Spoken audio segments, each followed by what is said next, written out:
Welcome, everybody, back to the Tiz Talk podcast. I am your host, Chuck Tiz, aka Taylor S. This is episode 4 of the Tiz Talk podcast, and we have two amazing guests, some of my best friends in the house tonight. I got Tony T with me. What's up? What up? Not much. And I got my buddy. This weekend. I got my 10 Commandments of the Chasing the Bag partner in crime sitting right next to me. Jared, what's going on? What's going on? All right. So we're all happy. Everybody have a good New Year and everything. Oh yeah. Yeah, me too. You know, I had an expensive New Year. Yeah, he had an expensive New Year. I had a very cheap New Year, and it was either due to me not drinking a lot of alcohol or maybe just smoking way too much ganj. I did basically nothing. And that was a joke, children. I don't smoke the ganj. Don't do drugs. Anyways, so we have at least two segments for you guys tonight. Like I've said, I'm going to try and drop this platform on Fridays. But there are going to be, the special episodes, especially during like the NFL playoffs. We're going to go over the results and the predictions of the next week and just some other stuff that, that the youth should be informed of. And so let's start off, Tony. And I can tell you, Jared's got a lot of feedback on the NFL games. So let's start with the Texans again. Okay. All right. Let's start with the Texans and the Bills again. Yep. Main takeaways. Deshaun Watson is a beast. You also did say, though, in the last episode that the Bills have always been a thorn in the side of a Houston team, and they were. I mean, I was like, this is a joke. And then, I mean, Deshaun won that game for us. If it wasn't for him, there's no way. Defense. Now, J.J. Watt did show up pretty fucking hard, though. I will say that. The defense in general did. Yeah. I think one of the unsung heroes of the game was Bradley Roby. Yeah, I was at the game actually, and JJ before the game started, before the players came out, gave like a really heartfelt hype speech to the crowd. Really got everyone going. It was pretty loud in there. It was good environment. Yeah. Well, they do that shit, It's like I've never understood this, Tony. Maybe you can shed some light on it for me. They have this for tracking roof, right? In NRG. They never open it. They even on the clearest of days, it's for like crowd noisement. It probably doesn't even work. That's what I said. But the thing was, I was driving past it like a month ago, and it was fucking open. Yeah, they open it just to grow the grass.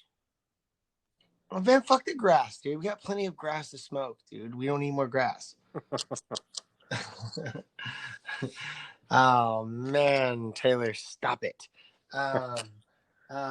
Okay. Well, anyways, I thought it was a really, honestly, out of all 4 games throughout the weekend, I thought that was the best game. I thought that was our most interesting game of the season. No. You could compare it. You could compare it to when we played the Saints in the opening game. When we lost, but we lost by a field goal. But we played so well in game 1. And then we did horribly for 3/4 of the first round of the wild card round, but pulled it off because of Deshaun and because of JJ, the defense. We had that fourth quarter like powerhouse team come through, and we pulled it off. Now we're going to play the fucking Chiefs. Yeah, no doubt. That's going to be a tough one. But for me, the takeaways were Deshaun Watson was our lead rusher. He threw for 247 yards, which isn't great, but I mean, he was under so much pressure to go 20 for 25. It was pretty incredible. And then unsung heroes got to be Bradley Roby and our linebacker McKinney. They were just all over the place making tackles. J.J. Watt gets all the credit, but he didn't even really play that many downs. No, he didn't. No, you're right. And I mean, we had a total. I mean, to be honest with you, Hey, what was Deshaun's completion percentage the second half? Second, I don't know, but overall 20 of 25. So, what's that? yeah. I mean, 80% basically. it was a scary game. It was a scary game for the Texans, especially the first. I mean, Deshaun ended up throwing for 247 yards. 9.9 average, one touchdown. No interceptions. He avoided so many sacks and made them into positive couple yards here, couple yards there instead of taking sacks. Yeah, no, he did. He did a good job at doing that. And there was two plays. There was two plays that really impressed me with Deshaun. It was that one where he bounced into the defender and then bounced into the other one, which kept him on his feet and allowed him to run. Yes. And then there was that not the last play, but the play before the last play where he basically should have been sacked. Somehow got out of it, ran into the right pocket, and fired that ball off, and that basically won the game for us. Yeah, it was huge. I mean, without that happening, it was getting down to the wire where I was like, "Holy shit!" I thought we had it, and then all of a sudden, I'm like, "Oh my god, maybe we don't," because we were in overtime, and you know how overtime rules work. So, yeah, I wasn't a fan of the fourth down QB sneak at the end of the game after we got the lead and then let the Bills get the ball back right at the end of the fourth quarter. We almost ended it too on defense. What's his name? Is number 21, one of our corners or DBs. Bradley Roby was all over the field. Yeah, he had that one ball go right through his arms. That would have ended it right there. Yeah, he had 2 interceptions that he missed, but his coverage was great pretty much all night, and he made, I think, 7 or 8 tackles. It was pretty big numbers from him. But I think our D-line was doing a good job, especially on second and third down, really putting pressure on him on second and third down, giving him third and long a few times, and that made it tough for him. Yeah, no doubt.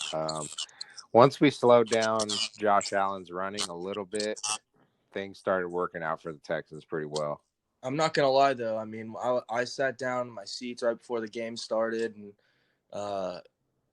when they came on the field and they had that first drive, and after the first play I was like, oh, shoot, this is going to be a tough game. It woke me up. The Bills. But we knew that, Tony. We talked about that in the last one. We knew it was going to be a hard game for us. Well, look, here's my thing: is Bill O'Brien, and we didn't even have Fuller, and we still pulled. I know that was pretty impressive. The thing that I just can't stand is Bill O'Brien makes everything really hard. The Bills had their first drive all mapped out, and it went really well, had some creative play calls. Bill O'Brien's first drive is flat, boring, just run it right up the gut. I mean, that's his style. But against the number 3 defense in the league. Yes, exactly. It's like spread it out a little bit. There's always the question, do you run to pass or do you pass to run? I think that was an So occasion. can I take that back to spread it out a little bit, like diversify your portfolios? Yes, exactly. I mean, I think this would have been a case to get a couple short little passes in early, spread the field out, and then start running it up the gut. No, I hear you, man. I hear you. Now, we did beat the Chiefs earlier this year. We did, but they're a scary team to play regardless. Yeah. I mean, Mahomes and... Well, Mahomes was battling some injuries during parts of the season. Right, but it still scares me playing the Chiefs. Here's my take. And you know what? It doesn't make me feel any better if we were going to be playing the fucking Ravens. No, I think the Chiefs was a better matchup. Yeah, I'd rather play the Chiefs. Yeah. Good luck, Titans. Here's the key. If we can keep it close till the fourth quarter, there's something about Deshaun Watson being a clutch player. He's done it at Clemson. He's done it on the Texans. He's good under pressure. If we can keep it close, I feel confident that we can get the job done. But the key is not letting them pass the ball over us, limiting Tyreek Hill, putting pressure on Mahomes, maybe even forcing them to run the ball because we're going to have JJ out there. And if we can keep it close, we should be fine. And Yeah. you know what? I'm not gonna call it a thing of luck, but man, we got lucky and we pulled that off. There was a little luck. There was a lot of fighting. I mean, we fought hard the whole game. Well, I And mean, that's we something came that back from like I said, like a 19-3 deficit. it was a good win for the Texans. I see the Chiefs game going pretty poorly for us.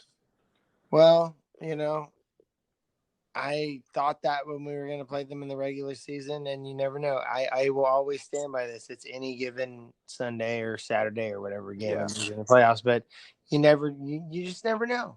You never know. But we covered the Texans. I want to talk. Move on to the Patriots. I want to talk about the Patriots and the Titans real quick. Yeah. Because in my opinion, the Patriots towards the end of the season really just started to kind of crumble. They did. The fucking Dolphins. The Dolphins exposed them. We exposed them. The Chiefs exposed them, and the Ravens exposed them. But that was their 4 losses in the regular season. But they lost to the Titans, Tony. Well, the Titans are better than people think. No. I'm not saying they're a bad team. The I mean, Titans, they beat us in the last game. You know what's funny about Belichick? What's that? I believe he is 13-13 against former players and coaches. Yeah, I heard that stat during the game too. So he is 500 playing against former players and coaches of his own system. So they know him. They know what he likes to do. They seem to be able to game plan for him better than anybody else. So are you pulling these stats just like out of your head? Or are you looking at something? No, they mentioned it during the game. Okay. I mean, I always have to look at stuff. I think I have a short-term memory because of the decisions that I've made in my life. I think Belichick's a little outdated. I think he's an old school guy with an old school quarterback, and you can't really teach an old dog new tricks, you know. Well, but I think it's just I don't see Tom Brady going anywhere anytime soon. And the only reason I would say he would ever make a retirement move would be on his 20th anniversary.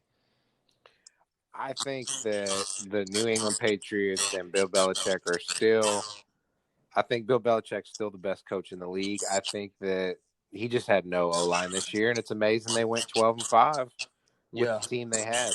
How about that goal line stand by the Titans? Did you see that? Oh, yeah.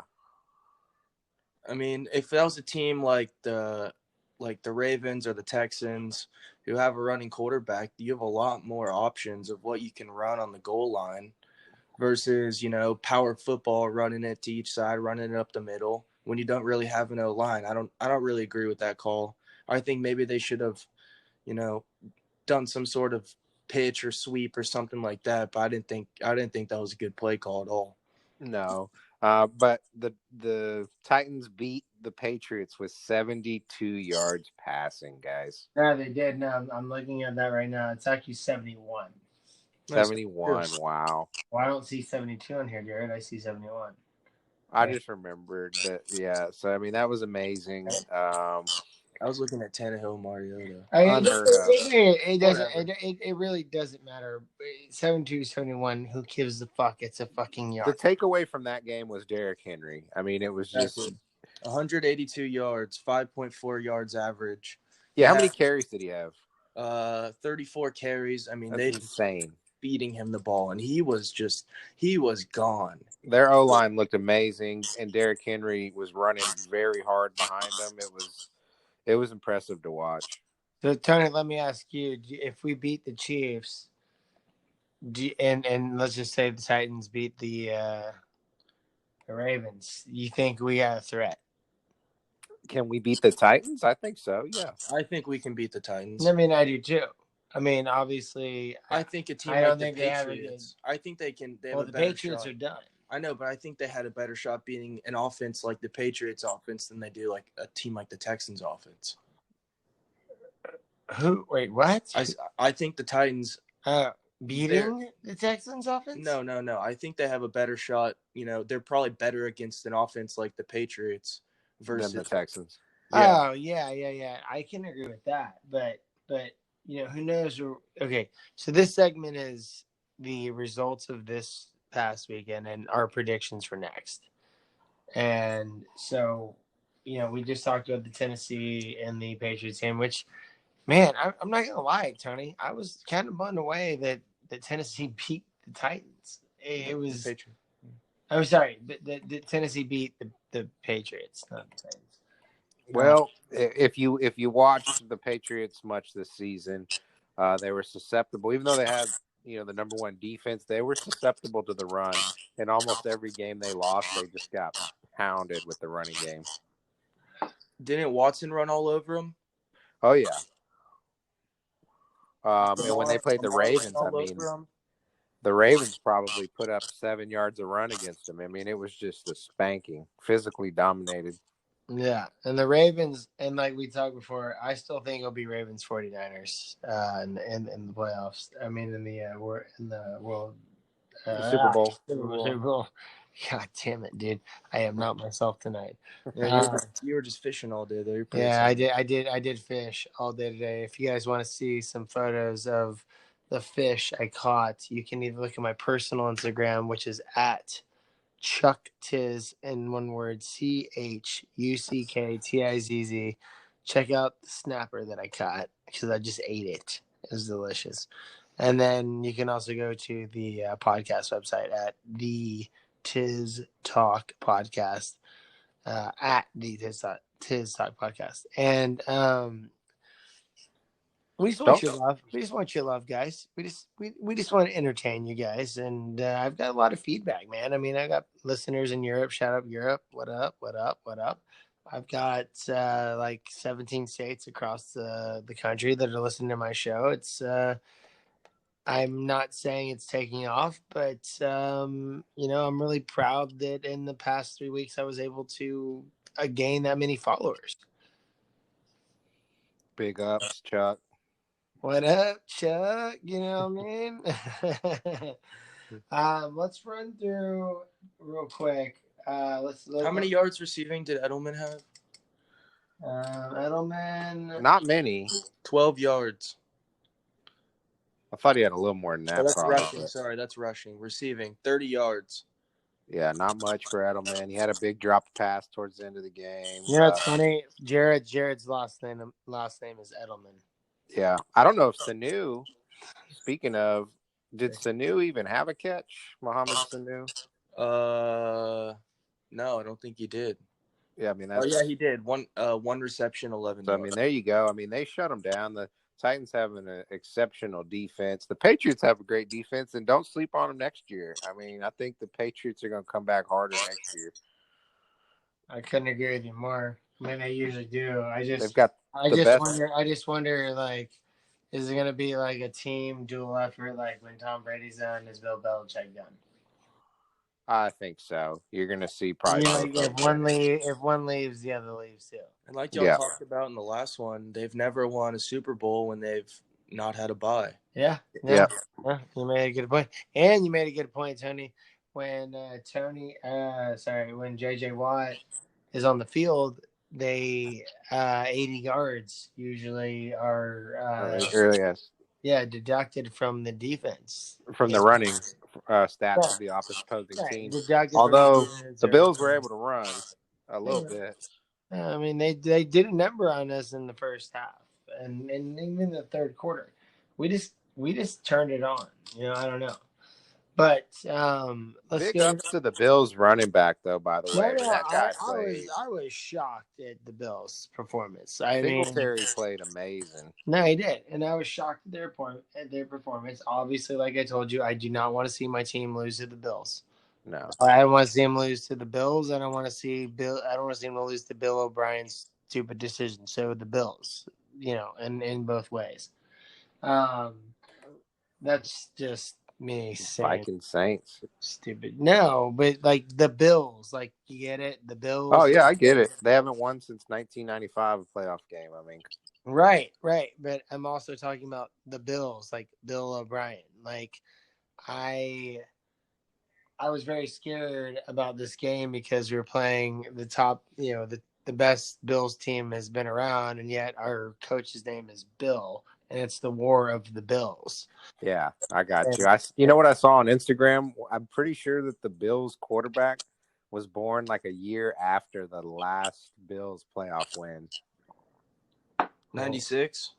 Yeah, I think he was born in 96. So I was like, Jared wasn't even born yet. the guy's never even seen a Bills win in the playoffs, and well, they didn't. So we've got They didn't pull it off. So we've got Titans Ravens. Ravens yeah. minus So 10. let's talk about today's games. First game was the Minnesota Saints. Vikings versus the Saints. Let me just Great tell game. you, I live in a house with a lot of Saints fans, and one of them is very unhappy about this. I go to school in New Orleans. And he goes, yeah, Jared goes to Tulane, so he's. It was a great game in my opinion. No, it was. I mean, it was. I think it was the best game of the weekend. It was 20. You think it was better than the Titans game? I think it was a lot better. Really? Yeah. They didn't even. I mean, they went in over. They were the only other game that went into overtime, but I would say they're tied. I think it was a better game overall from beginning to end. Okay. I can't say it because I didn't watch it. I was driving home from fishing. The Texans game was good because we're Texans fans, but it was actually kind of a poorly played game in a lot of ways from both. Yeah, because we didn't basically score until like the fourth quarter.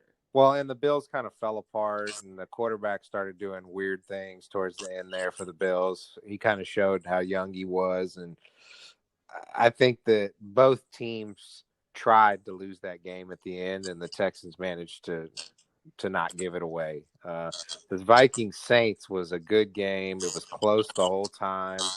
I just thought it was an excellent game. No, I didn't get to see the whole thing. So what do you think about the Vikings moving forward? I think they looked good. I think, I'm a Saints fan. I like the Saints. But they didn't deserve the win today. I mean, they left a lot on the table. They were missing a lot of tackles. The Vikings just looked like they wanted it a little bit more. And you know what? Like I said, any given Sunday or Saturday, it just depends on the. You can't predict it. I mean, no, you can't. You can't.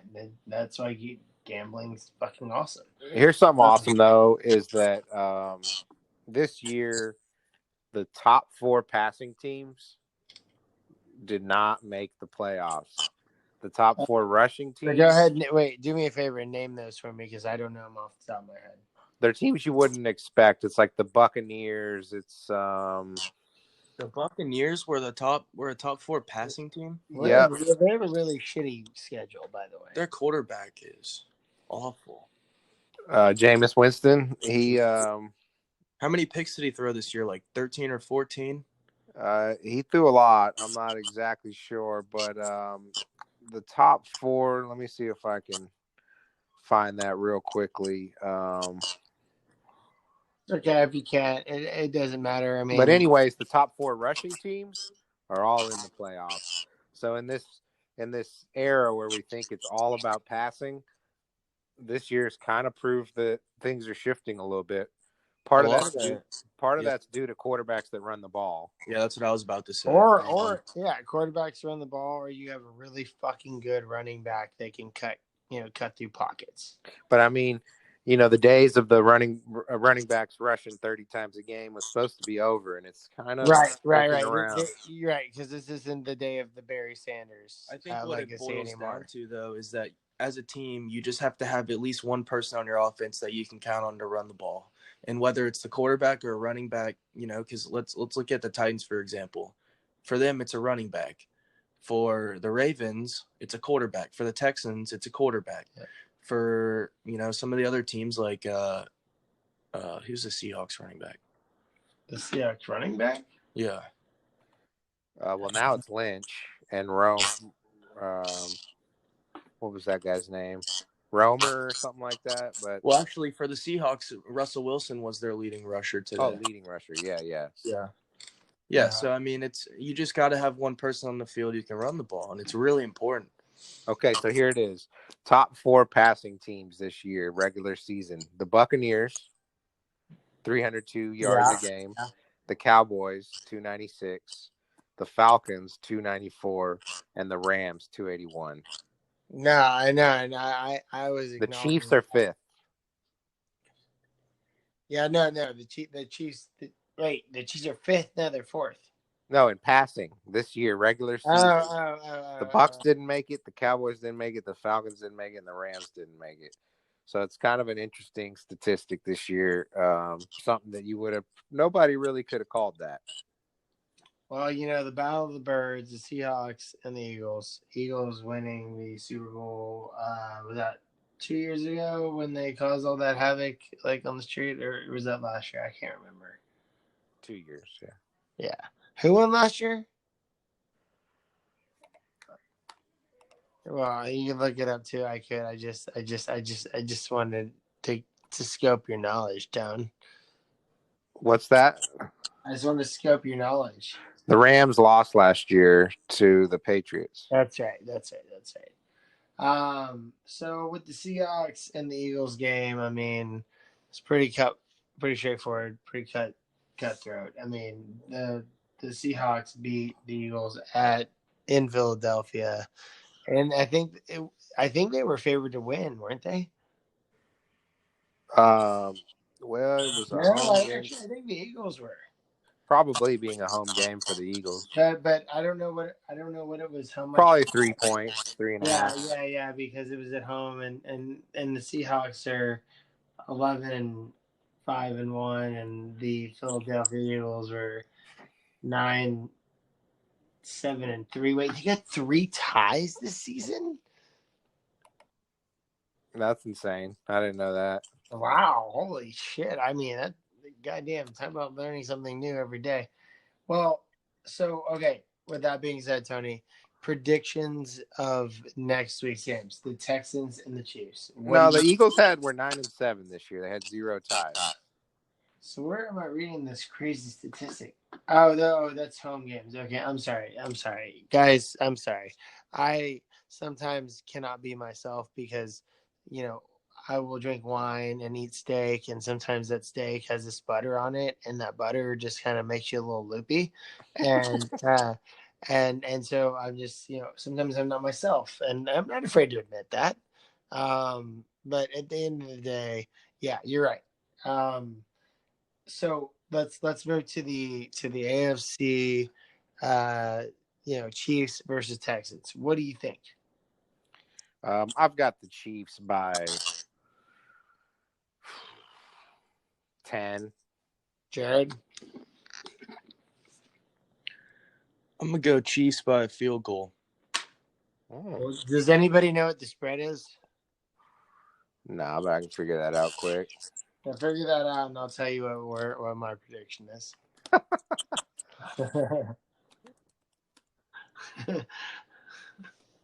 It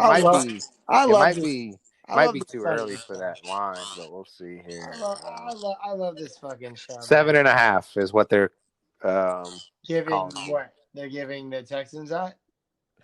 Yeah, obviously. Yeah, the Chiefs are. Texans are favored. Yeah, okay. So Chiefs are favored by 7.5. Oh, and we're playing at Chiefs home, right? Yeah, Arrowhead. Yeah, that's gonna be a scary one for sure. Probably gonna be kind of cold. And even if we were in Baltimore, it'd be the same situation and probably be colder. Here's the thing: the Chiefs are the 5th best passing team in the regular season. The Texans' secondary is not very good. You're right; they're not good at all. Bradley Roby stepped up huge though this week, so if he can do that again, we might have a shot. Right, and I agree with that. But we did beat the Chiefs in the regular season, and with full teams intact. No one injured. Yeah, well, I think Mahomes was injured, but he played. No, I'm pretty sure he played that game, didn't he? No, he played, but he was injured. Oh, okay, I see what you're saying. All right, well then, okay, so there's your we got your predictions on that one. What about the Baltimore Ravens and the Titans? Come on, now we all know who's probably going to win that game. I would say that the Ravens, it'll be closer than we're expecting. I think it'll be the Ravens by, might be an odd one, 6. I mean, I don't know. All I know is that, it's the Ravens. They're number 1, and then you got the Chiefs at what, number 4? Yeah, so the Ravens, it's going to be a really interesting matchup. You got the I'm sorry. Sorry. Not the Ravens, the Titans. You got the Titans at number 5 and the Ravens at number 1, or is that what it is? So is that what You're talking about the seed? Yeah. Yeah, I believe that's correct. Yeah, I think that is correct. I don't think the Titans stand a Unless chance. San Francisco's number 1, but anyway. No, but that's it. But that's NFC. Yeah. I thought, yeah. But what I'm getting at is I don't think that the Titans are going to stand a chance against the Baltimore Ravens. That's my opinion. I tend to agree with you, but you just never know. Like any given Sunday. Baltimore should match up well, though, against the Titans. They've got the 5th best rush defense. They've got just a smoking hot running game. You take away the strength of the Titans and you pound that ball down the field. It's going to be pretty tough. So let me ask you, after that game, after the games we just discussed, so it's so hard this year. So if we beat the Chiefs and the Ravens beat the Titans, we play the fucking Ravens, which is going to be scary. And then same goes on the other end. If the Seahawks playing who are the Seahawks playing? Are they playing the Are they playing the 49ers? Are they playing the 49ers? They don't play. Are the 49ers the 1 seed? We're going to play Green Bay, I believe. Right, and so and that means that not the Seahawks, but the who beat the fucking Saints? The Vikings? The Vikings are gonna play the man, God, dude. 49ers? Yeah, I'm not myself, dude. I just my mind is like in a different place. But it's all good. It's all good. That's why I have you guys on the show, like, so when I fuck up, y'all can correct me. Yeah, what do you think about that game? I think that the 49ers are going to just crush the Vikings. Yeah, I still think it's going to be a 49ers-Ravens playoffs, in my opinion. Yeah, that's the way it's looking. But don't discount the Chiefs. They're hungry too. They got screwed by the refs last year against the Patriots. Yeah, no, I agree. Terrible roughing the passer call. It was just so bad. Yeah, and that seems to be happening a lot. This year it's been good so far, man. There was barely any penalties called. I bet it was a record for least penalties called during the wild card game in the last 15 years. I bet 10 years at least. Yeah, and I wouldn't put that past you, but I haven't looked those statistics up, so I'm not going to bet you on it. I just go off of feel. It was not very many penalties called this round. Well, so on that moment being said, I think we covered what we wanted to cover. We're going to move into segment 2, and I want Jared to explain to you, Tony, about ADX Florence. Now, have you heard of this place? I know of the prison. Yeah, I used to live in Colorado for a long time, so I'm aware of it. It's near Colorado Springs, I believe. It's like an hour south of Denver, I think. Yes, towards Colorado Springs. It's kind of middle of nowhere. Yeah. So let me say why I think this is an important segment. Jared brought it up to my attention the other night, and I was just like not feeling it. I was like, dude, what's up with the conspiracy questions? Like what are you doing? I'm like, I am not into this right now. Okay. And I was like, who would be a good person to talk to about it would be Tony. And so the segment number 2, we're going to focus on this ADX Florence in Colorado. And Jared has a lot of information on it. And Tony, you might too. And I just, from what I've heard, it's like the Alcatraz of today. Mm-hmm. And Jared can elaborate a little bit on that because it was his fucking idea to bring this up in the first place. I thought it was very informative, and I think that people should know about it and be knowledgeable about it. Yeah, they call it the Alcatraz of the Rockies. Yeah, you looking at the Wikipedia? Yeah, I was just looking it up. I haven't looked anything up about it, though. I wanted to hear it from you and see what's going on. Yeah, well, first, just so everyone who's listening can get a understanding of what this place is, I'm gonna read the Wikipedia summary. It's pretty short. Um, the United States Penitentiary Administrative Maximum Facility, USP Florence AD Max, is an American federal prison that provides a higher level of custody than a maximum security prison. It is classified as a supermax or control unit prison where the safety of inmates and staff is paramount. It is located in unincorporated Fremont County, Colorado, near Florence, and opened in 1994. And it is informally known as, like we just said, the Alcatraz of the Rockies. The Federal Bureau of Prisons needed a unit designed specifically for the secure housing of those prisoners most capable of violence towards staff or other inmates. As of December 2019, there are 376 prisoners who spend 23 hours per day in single cells with facilities made out of poured concrete to deter self-harm, and 24-hour supervision carried out intensively with high staff inmate ratios, which is false, actually. Um, I watched a documentary, or it was a 60 minutes interview that they did a few years ago, and it was like a 15-minute clip um, on YouTube, and they interviewed I'm pretty sure she was the head of the officers union for the prison. And there's been rumors going around before they did this interview that the prison was understaffed.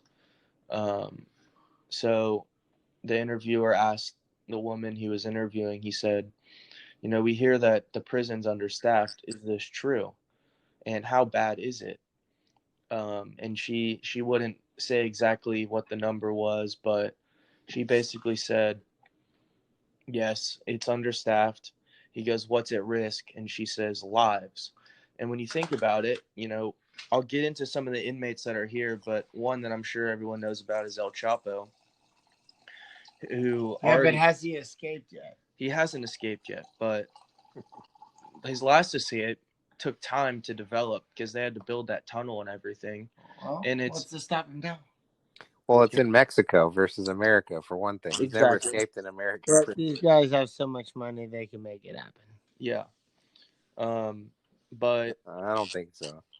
Tony, I gotta say, I disagree. I mean, he's got a team of guys, in Mexico, in the United States, that are willing to do anything and everything to get this guy out of custody. I hear you, but this place is in the middle of nowhere. Like, if anybody starts building a tunnel, yeah, you're right, it is. But they would have to build a tunnel from very, very far away. But I wouldn't be surprised if I heard a news story saying that he escaped again. Because it's fucking Chapo, dude. And this goes back to what we were saying. Okay, so another thing we'll address is they have a lot of terrorists in there, and one of the things that's gone on, he interviewed the former warden of the prison, and he was talking about these hunger strikes that they would go on. Basically what happens is the prisoners refuse to eat, and they do it in strike of the conditions they live in. They disagree with a lot of things and the accommodations that are made to them. And what would happen is that they would do these involuntary feedings where they'd basically tie them down and feed them. And like you said, Taylor, it gets to a point where... Wait. Before you elaborate on that, Tony, you're going to understand when I say this. It's like, I'm not about torture, right? Torture is just a mean thing to do, right?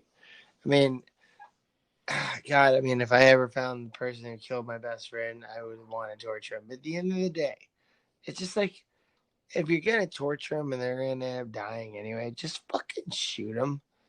Just fucking shoot them and just get it over with. Like, what does it matter? Like El Chapo, for example. Are you trying to prove a point? Because you're proving a point that's not really being seen by most of the public. Yeah, it just depends, I guess. If you're dealing with like terrorists, I guess you hope to gain information. But if you're just dealing with some dude like you said, El Chapo, who just sold a ton of dope, I mean, he can't really help you in any way. He basically brokered dope. He didn't even sell it. He was like the broker. Well, I know he's not on the street corner selling it, but I'm just saying he was in charge of a lot of people moving a lot of dope. He was like top-notch real estate broker of the drug trafficking, and the cartels in Mexico. The difference is that you don't kill people in real estate. Well, I might. So I don't worry about all the going back and forth with the power struggles between the drug cartels. I mean, it's like that's the life. But no, it was a joke. But a lot of civilians get caught up in it. Mexico's just a terribly corrupt place because of all the money. But at the end of the day, it's really our fault for having a war on drugs going on. Yeah, and that also stems from back in the 1980s with the Contra wars in Nicaragua. Mm-hmm. I mean, the CIA was supplying dope to them to fund their operation. I have. Have y'all ever seen the documentary 13th? No, I haven't. No, I have not. It's a documentary on the 13th Amendment, and it has to do a lot with the war on drugs, or the so-called war on drugs. And it so at first it talks about how the 13th Amendment says basically it freed slaves except if they were imprisoned. You know what I mean? Uh-huh. And I don't know if y'all are aware, but there are a lot of big companies that get prisoners for free labor. Like some of the biggest companies in the United States use prisoners for really, really cheap labor. Well, even beyond that, I mean, most of that I think is a little overblown, but even beyond that, there's a lot of private prisons in America that make money just off of having inmates, period. Yeah. So it's like, it kind of goes beyond even making money off their labor. They make money just housing them. Yeah. But then it talked about how the war on drugs and how, back in, I don't remember if it was the 70s or 80s, but the sentencing for powder cocaine was way less than the sentencing for crack cocaine. Yeah, it was 80s. Mm-hmm. Yeah. And how that led to a lot more minorities being imprisoned because, a lot of the minorities were... Yeah, it's a cheaper form of cocaine. Exactly. They were less affluent and all that stuff. And basically was talking, about how there was a lot of legislation that kind of made it a bias with the war on drugs. Yeah, it's an interesting documentary. It's on Netflix if you ever get the chance to watch it. Yeah, I'll check that out. Yeah, no, I haven't seen it, but it sounds very interesting. Let's end our segment with something more on a happy note, okay? Let's end our segment on, let's see. I have a couple options that I can do. Well, did you have a question about the prison, Taylor? What were you trying to get to the bottom of? No. That was Jared. That was Jared's. That was his topic of discussion. I didn't know anything about it. Quickly, can I go through some of the notable current inmates? Yes, go through it. Okay, so there's 4 different types of inmates I have here: foreign terrorists, domestic terrorists, espionage, so double agent stuff like that, and organized crime figures, and then other crimes, which are some people who have like serial killers or people who have notoriously escaped a few times and they need a place where they're in maximum security. Yeah. But if we start with the foreign terrorists, there's a guy named Zacharias Moussaoui. He was a French citizen, Al-Qaeda operative. He had a key role in planning 9/11. He helped the hijackers obtain flight lessons. There's this guy named Ramzi Youssef who the warden described him as the most interesting inmate he's ever had. He said there's something about the way he looks at you where it's just it's fearful.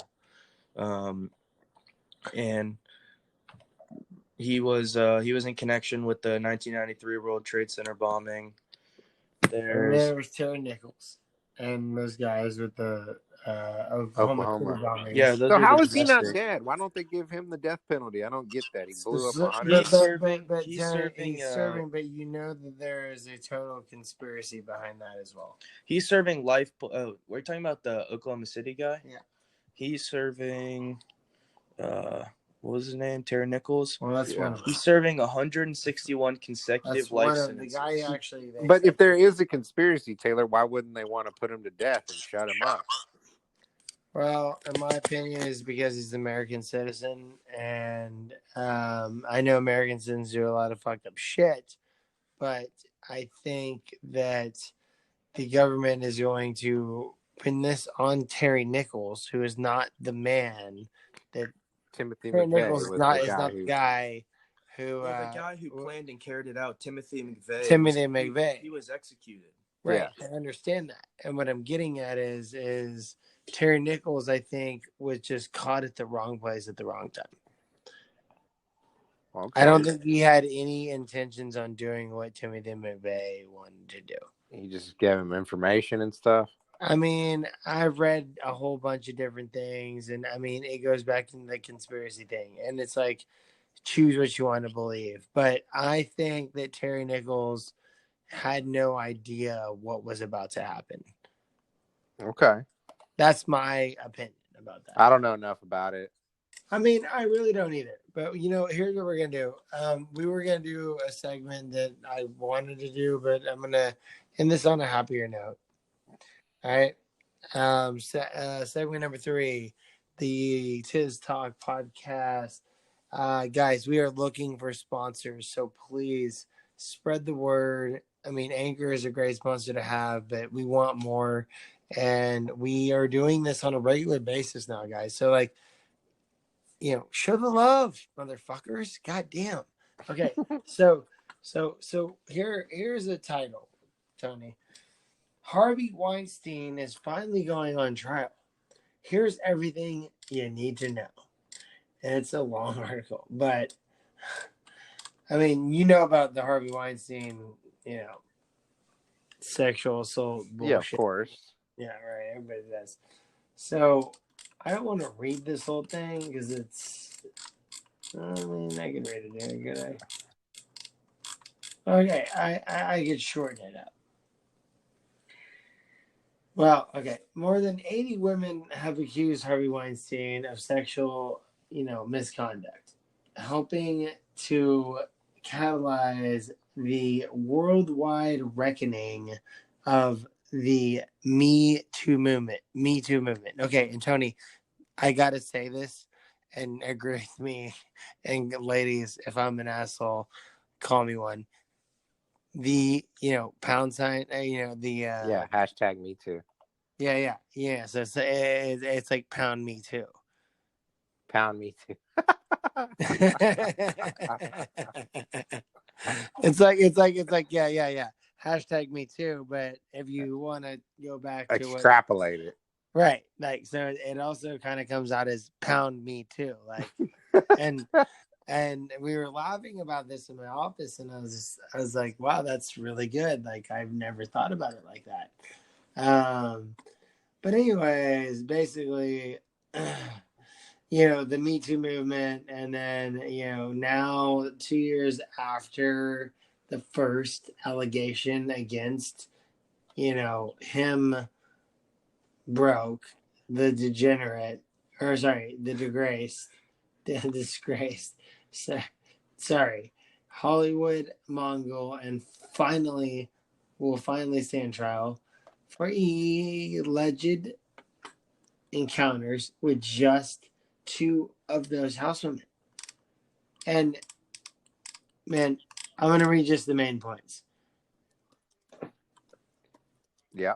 Quote unquote, I was mortified. I was in disbelief and disgust. Who said that? The lady. After the Harvey Weinstein was getting, pounded on by. Okay, Tony, I want your opinion on this. It was like Harvey Weinstein, and then it was like all of a sudden, like, Kevin Spacey, and then it was like 20 other actors. Mm-hmm. I mean, is it a fucking like just scam of these girls just trying to go after their shit? No, I mean, I think Weinstein was a sleazeball. Okay, I'll agree with that, Weinstein. But Kevin Spacey? Well, he felt up that young guy at a party, right, or something. I don't know. I mean, like, is there proof of it? Like, is there a video of it? I think Like, it's just kind of known. yeah, but so was an airplane being flown into the Pentagon was kind of known, but literally we still haven't seen that footage. So no, I won't take that. Well, you can go all the way back to Pearl Harbor. They probably knew as well, but I mean, it's just that's part of the game of getting into war is you. But a missile hitting our fucking Pentagon and the American government claiming it to be a plane, which is impossible because the plane would have knocked down all the light poles on the way down flying that low. And they don't even show a video or a picture of it. So it makes me think that they are hiding something. Well, just use your common sense, I guess. That is my common sense. I mean, how more common sense No, can I'm I saying get they're not hiding anything. They're just distracting from what actually happened in order to say. But I've always told everybody, I'm like, look, I'll believe the entire fucking government story if you could just show me a picture of a plane hitting the Pentagon. Well, the video that they did show looked like a missile. It goes clip, and boom. It looked like a missile. But it didn't even look like a missile. It looked like nothing. It was like clip, and then explosion. No missile. So you think it was just a bomb? I think it was a missile. But yeah, what I'm saying is it's so hard. How long after the World Trade Center was hit did the Pentagon get hit? Pentagon hit got so Tower 1 got hit in about 8:50. I think it was 8:56 a.m. on September 11, 2001. South Tower got hit about 30 minutes later, and then about 30 minutes after that, this quote unquote plane, which Pentagon. I think was a missile. How long after the World Trade Centers got hit did World Trade Center 7 fall? Well, so 5 fell and 7 fall, and I'm not sure. Here, I'm gonna look it up right now. This raises a big red flag to me because if you're one of those people that doesn't believe or is a little on edge about the Pentagon actually getting hit by a plane. It wasn't a plane. It was a fucking missile. I know. This is what I'm saying is if you're a little, if you don't believe that, then it's a little, okay, did the government plan this ahead of time? Did they know these attacks were coming? Yes. Did they? In my opinion, it's not like our own government did it to ourselves, but they knew something was coming. And I will take that comment back. I promise you. I will take that comment back for if I could be proven 2 points. I want to see an airplane hit the Pentagon, and I want to see the plane destruction that they never found in the Pentagon, and I want to see the plane that crashed in Pennsylvania, United 93, the bodies that supposedly never were recovered, and not one piece of plane equipment recovered. Well, look, we can extrapolate it to today. We've got a news story today that still ties in with all of this, right? What was the whole point of all that? It's to enter into war in the Middle East. Yeah, it's called a false flag. It's called I know, but flying I'm just saying, where was the bombing that just killed Soleimani? Is in Iraq. I mean, this is still going on. You mean Iran? Oh, no, Iraq, but Iran's like getting Iran. We killed the Iranian, basically general in Iraq. But Iran has been fighting a proxy war against us for a long time. Yes, I know, but the whole conspiracy is about destabilizing the region. And I'm just saying that what y'all are talking about is still being played out today. Look. The Vietnam War was caused by a false flag operation. Yeah, the Gulf of Tonkin. Yeah, exactly. So you know what I'm talking about. Yeah, almost every war in history has been started. I mean, with some think sort about of event. okay, like anybody who's listening to this, adults, children, 18-year-olds. Again, I will never stop reiterating this. Do your own fucking research. But I'm a 33-year-old man. Jared's a very smart 19-year-old man, and Tony is the same age as me. I've known him forever. I'm gonna tell you right now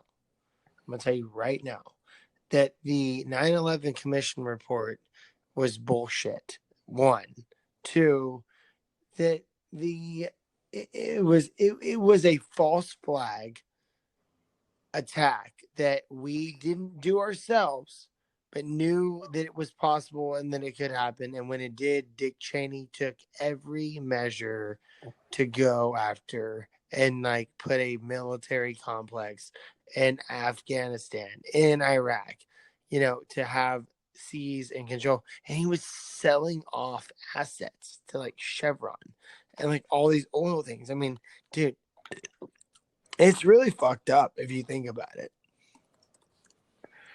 Yeah, but my point is, if you want to go down that rabbit hole, I don't want to go down the rabbit plan hole. is. I'm just saying the plan is still in play. It's still working. Like it's. Yeah, I know, and that's why I adore Trump in a sense, because he hates Cheney, and I don't like Cheney. Yeah. I mean, Cheney was the president. Yeah, I mean, Bush was not the president; it was Cheney. I think Trump really understands our military, and I watched a video yesterday of a guy who used to be a sniper for the Marines, and he was in a battalion with 1,300 people. He was one of 9 snipers, and he was about to get off duty after going to Iraq, and he had about a month left. He was on leave, and then he got a call basically saying, you need to come in, we're going to Afghanistan. And he was talking about in this video how, all this talk about people like trying to avoid the draft if it were to happen, all that stuff. And he was basically saying, the people who are already out there, if we were to go to war, they're excited about this. He was talking about how they lined them up. Well, it depends on what country you're talking about, Jared. The United States. Oh, like we're ready to go, we're happy to go to war. We have guys out there who he described it as, so he said their battalion commander lined them up and basically walked out, put his hands up and said, well, boys, I hope you like killing motherfuckers because we're going to Afghanistan. And he said that there was a party that night. They were so excited. He said it was like they were about to go into the Super Bowl. And see, Tony, those are the things that, like, Jared, and I'm gonna tell you, Jared looks this shit up. Like, maybe you heard about that or not, but like, I haven't heard of it. That's news to me. There's a lot of of course. Most of your people in the military. Jared actually schools me on my own episodes, which is kind of embarrassing. Well, of course, the most of your people in the military are gung ho and no. But what I mean is, like, Jared is schooling me on some of my episodes. No, I got you. And it's like, it's almost embarrassing. Like, you cut the check, Jared. Cut the check, Chipotle. I think that that a war with Iran is going to be a lot. It would be. I mean, I don't think it's going to happen. First off, like you said, it's a problem. No, I disagree. Oh, I mean, I disagree. You think it is coming? Playing a video game. He just flicks a button and we just drone. Here's where I disagree. You think it is going to happen? Yeah, I do, because of the whole Iraq situation and Iran. I think that, like, now they have enough policy power behind either Russia or China to advance in the way they want to. Now, can they ever beat us? Like, the war would be on their side of the country, of the world. You know what I mean? They're not coming into our country. But it's still Iran, and they still supposedly have nuclear capabilities. But it doesn't scare me one bit, because at the end of the day, and I always say at the end of the day, it's like, I gotta stop saying that. I gotta stop saying that shit. But at the end of the night, the Russians, the North Koreans, the Iranians, the United States, we all know, like, start shooting nuclear missiles at each other, like, it's end of days for everybody, even themselves. So they're not that dumb. So we're not going to go to war. But here's what I think. I didn't hear what you said. What was that? So I said, so we're not going to go to war if they're not. I don't think we're going to go to war nuclear, or like on a nuclear level. They don't have a missile to shoot. I mean, they don't have. I think it'll be more along the lines of fucking, Vietnam, World War II tank, and like, ground fighting and with plane strikes, because they're not going to just start launching nukes off. I think now space is the next thing, which is scary. I watched some video on Cheddar. I've read that they think it would take over 1 million troops, actually almost 2 million troops to take over Iran. And we have that. No, we don't. Wait, what are we at now? Probably, I don't know, 500,000 troops, maybe Right. something. I don't know. Should I look up my site that gives me all the info? Okay, so number of U.S. military servicemen, 1.3 million active duty military, and more than we can't deploy them all to one place. But here's what I think is going to happen. Iran has already said that they're going to retaliate, which, these are some really, really, really. These people don't play just because they say they're going to retaliate. Yeah, but doesn't mean they're going to, because they know who they're going up against. Yeah, but I think they will, and I don't at all. Okay, but they do it on a regular basis. Yeah, they do, but they're but how they do it is it's not going to be no 9/11. They do it under a smaller organization that basically does it for them. They don't do it themselves. Yes, and what happens is they're going to retaliate. And Trump tweeted that we have 52 targeted locations that we are ready to basically, I assume, send drones on. And I think that's what's going to happen. And if that were to happen, then maybe a larger war could go down, because then it's like, oh, shoot, this is real deal. We just killed it's that would really set it over the edge. But I think what happened, what's going to determine it is whether Iran retaliates or not. Because if they do, I think Trump is the type of guy that will follow through with what he said, and that will probably retaliate again.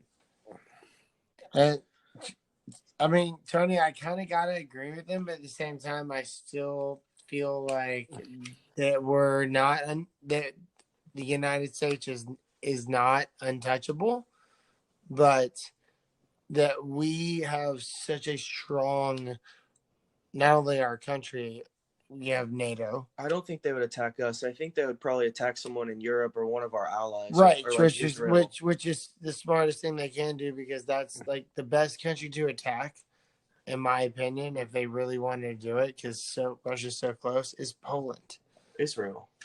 No. Israel would be the next step, because they're like brother and sister country. Yeah. And literally Poland touches Russia. And it's on the east border. But here's something that I learned kind of interesting, is Venezuela is honestly the scariest country to me right now. And you want to know why? Why is that? So Nicaragua has more natural resources, oil supply, and all sorts of things than any other country across the globe. Even Saudi. Wait, who? Even the Saudis. Nicaragua? No. Oh, Venezuela. Yeah, they have the biggest oil deposits in the world, but it's crap oil. But more than just oil. Like a lot of different stuff. Yeah, you know who else has a lot of that is Afghanistan. Right. But I looked it up, and Venezuela holds, so far from the numbers I've seen, they do, but their government's so fucked. Everybody's so poor, and the problem is you got countries like China, you got countries like Russia that will take advantage of that poor stated country with all those minerals and have some type of base or platform closer to the U.S., kind of like the Cuban Missile Crisis. Well, you know why we don't intervene, right? Well, because we have no reason to intervene. No, that's not true. Well, the reason we don't intervene is because we already did in the early 90s. See, Bush Sr., and that's why a lot of folks don't know this about our history, but George Bush Sr. Was actually a pretty good domestic president, but internationally, he was kind of a maniac. We bombed Panama City. Yeah, I know, and that's why he didn't get reelected. We bombed Panama City. We did all sorts of things. We assassinated a lot of leaders in South America, And the Contras. and The well, that was Contras. in the I think the 80s, but days of fighting for democracy or establishing democracy in countries are over, and now the focus has shifted to terrorism. well, And I think this was more about just thorns in our side that we would just assassinate at a moment's notice, and we would bomb the shit out of countries in South America. Well, since then, we kind of have an unspoken understanding with South America that we won't get involved in their politics for the Yeah, but last that's like 20 almost years. the same thing. Like we get involved with Britain's politics. We do get involved with Australia's. We don't get involved with South America's, South Africa's, which are all kind of like British colonies in a sense. You know what I mean? You agree with that? I mean, you're talking about money. I'm talking about actually. No. I'm talking about just origin of like human. I mean, London to Australia to South Africa. well, there are close allies, but I'm in South America. They speak similar. They have a very close dialect. We have a hands-off approach to South America. Is all I'm saying. That's why we don't want to get involved in Venezuela. No, and we don't. What we're gonna end this segment. We're going over time, but what I really wanted to just say was that this whole Iran thing is scary, but you know, I think, like I said before, Iran, North Korea, Iraq, whatever, nobody is going to be launching. Now, my biggest fear is biological attack. Yeah, well, see, Iran would never do that because that would force us into an all-out war. But would Russia? Do you know what the future of these attacks are going to be? I watched this Cyber. video. Yeah, that's exactly. Yeah, they're going to hit. They have the ability to hack into. Let's think about sewage. Well, look what they did with Sony when they did the I'm talking about He's talking about putting the power technology. grid. Like they could knock out an entire power grid. They could change sewage levels, water levels, and hold get on the whole a second. entire. You don't think we can do that to them too? Oh, we probably can, but so if they did that to us, like we're not gonna get them back. The thing is, but what I'm saying is that it puts our people at risk. Whereas it does a lot of times, and they can do that from a computer. But that's war, dude. Here's what I think the difference is. You want to hear my opinion? Trump. Yeah, go ahead. Is Trump is somewhat had an opportunity here. He knows Iran doesn't want a full out war with us. They're already attacking us here, attacking us there. And it's kind of a political play. He gets to look tough. He gets to be in the news, look presidential. He did something against somebody who's killed plenty of Americans and probably tens of thousands of people. It was kind of a good play for him. I think it won't go any further than that. I think that, you might see a little attack here or two from Iran, but nothing major. And Trump gets to look like a rock star. I mean, he just basically assassinated the second in command of Iran, It's all it was. It was more of a political play, I think, than an international, possibility of war or anything like that. I think it was more short term. I think you're right on point, and Tony. So an election year.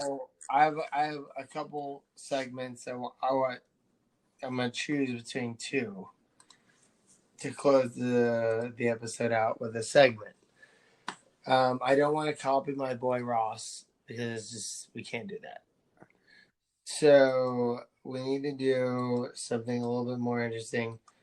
I'm just gonna do this one. Fuck it. What was I gonna talk about, Jared? Do Bay of Pigs? Oh yeah, the Bay of Pigs. I have something actually that I pulled up that could be. The Bay of Pigs. Let's talk about the Bay of Pigs because while we're on that topic of Venezuela being a target against us, it's almost similar. Do you understand what I say when I say that? The Bay of Pigs being similar to what? Being that like Venezuela is being,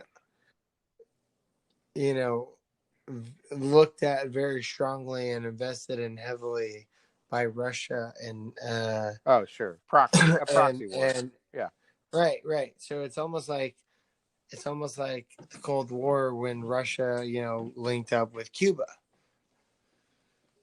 I'm not saying it's happening, but it can because they're so poor and they're willing to work. And the United States would never work with them like that.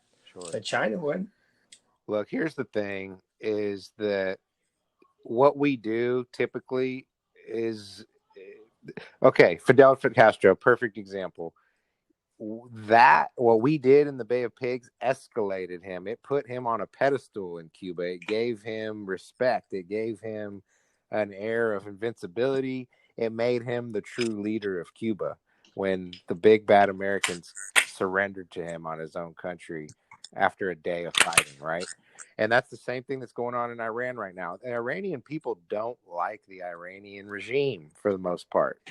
They're young folks. They're cool people for the most part. Iranians. They were one of the most metropolitan, westernized Middle Eastern countries in the world in the 50s. And no, they were, and we ruined it. A lot changed during the Cold War, though. Well, but a lot of it had to do with American interventionism, and we're doing the same thing right now. All we're doing is putting the leader of Iran now on a pedestal. He gets to have a common enemy, America, and that has countless dictators have come to power because they just hate America. That's all they got to do. And they look like they're doing something to the people of their country. So if the Iranians start changing their mind and disliking America, we haven't actually helped ourselves deal with Iran in any way. Yeah, but I still don't see them being like so much of a threat. I think it's just a publicity stunt on all ends. That's it. It's not about a threat. We don't generally take on people that are a true threat, or else nothing happens. That's why the Cold War was a Cold War. If somebody's a true threat, then nobody wants to fire the first shot. Oh, if somebody's a true threat, that they get a bullet to the head. Well, no, nothing happens. Like Russia, it was just nobody fired a missile. It was just we knew we could take each other out, so nobody. Yeah, but if it was a true threat, what do you think about our commander in chief right now, though? What do I think? Trump. I think. Do you think? I don't think. I don't think he knows how to handle like not government, but I don't think he knows how to handle military the proper way. I'm not a Trump hater, and I'm not a Trump lover. I think that, and me and you are very similar. I think that the people that freak out about him don't understand his place in history. So far, he hasn't brought us to war. I think the economy is doing well in spite of his tariffs. No, but be careful. I'm dealing with clients with this. A lot of my clients in China are moving on their manufacturing facilities to like Vietnam. I know. I'm saying I think the economy is doing because well they save on the tariffs. The reason it ends up being like a triple deal for me and my business. Because of that, because it's like, okay, well, we just did a huge deal with them in Vietnam and they're not in China anymore. So they're going to produce there and they're going to ship it to Houston, which we have to build a brand new building on, which I get to do. And ladies and gentlemen, if you don't know me and I'm not going to tell you what I do. But if you can't guess by what I just said, then you should probably unsubscribe from this fucking podcast. Here's the thing, is your average American doesn't understand that a tariff is a tax on American citizens. That's all it is. A tariff is a tax on America. And so the economy is doing well because of the fact that Trump is not a fan of regulation.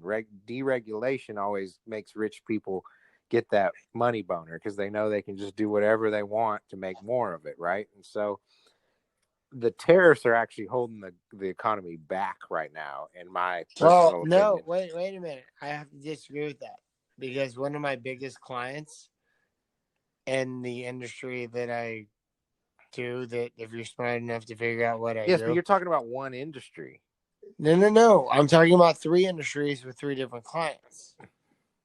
I'm saying that they're making you more money in your little realm. Yes, they're making me way more money other because companies, they have to leave China. I get that, but I'm and saying that's open not up the whole economy. You're just one part that's benefiting. Okay. Well, I want to be that big part of that goddamn economy, Tony. Well, What the most of fuck? the economy is suffering from it. It's lagging. It's making us lag. Well, you know what? You know, it's like I said, it's our fucking decade. Okay. This is why it's lagging though, because it probably goes back to what you just said, Taylor. These companies now are leaving China and they're setting up shop elsewhere, and there's a little bit of a lag before they can get back to the same either production speed or whatever it is that they had in China. But if you give it, a couple years, 3-4 years, I bet that it really, really won't have that much of an impact on the economy whatsoever. And I think the bottom line is that by Trump putting these tariffs on them, he's taking GDP away, or GNP away from China. But that's a short term. You see how smart this dude is? He's 19, Tony. I hear you, but I think you're wrong because No. I'm not saying he's right or wrong, but no, I hear you. I'm just saying, listen to it. but what we're talking about is a presidential decision, right? So it only can last 4 or 8 years at the most. When he's out of office, you think those tariffs are going to be there? Hell yeah, no. but the end result is that all these companies already left China and they're not going to go back to China. Yeah, like my biggest client moved their facility from China to Vietnam. 200,000 square feet of manufacturing facility in Vietnam moved from China to avoid the tariffs. Yes, and now they're opening their U.S. headquarters distribution. And I'm handling the entire thing. I hear you. So what I'm saying is, not to dive too deep into my personal business, but we're gonna have to get the show off. Sorry, we're gonna have to get the show off. It's 77 minutes running right now. But with that being said, listen, all the listeners out there, I've gotten a lot of text messages. I've gotten a lot of messages, ratings. I love it. If you like what you hear on this episode with me and Tony and Jared, my brother Spencer, Larry Sellers, Baines. I mean, just keep listening, because we're never going to talk about the same thing. We're going to talk about, current topics, funny shit, just everything. And I think it's good for the soul. Tony, would you agree? It's great for the soul. It's great for the soul, man. It's great for the soul, fam. And fam, listen, all I got to say is, Tony, I wish you a good night, sir. Jared, you're not going anywhere because we're probably going to be hanging out. And yeah. So, and the way I in every one of my segments is this: people, be safe out there, cops out there, and don't do anything stupid. This is Chuck Tiz signing off. Jared. Peace out, guys. Tony. Peace. Let's talk later. See ya. All right, guys. Thank you for being part of this special episode. Peace.